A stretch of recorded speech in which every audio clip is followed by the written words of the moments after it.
Okay, good afternoon mga idol ka-farmers. Update ko lang to sa inyo mga idol.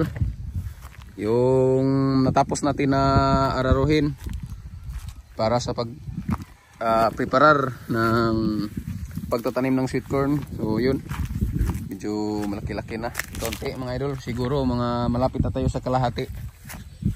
Yan, pakiabangan na nyo na lang mga idol ka-farmers ang pagtatanim natin ng sweet corn dito. Yan, busy tayo dahil nag-araro tayo dito. Tapos sa kabila naman naghahanda tayo sa pagtatanim ng ampalaya. So ganyan kabisi ang ka-farmer nyo mga idol. So abang-abangan nyo na lang mga idol ka-farmers pagtatanim natin dito ng sweet corn. Doon hanggang doon. Pero hati kami ng magulang ko dito. So tapos pagtanim natin ng ampalaya sa kabila.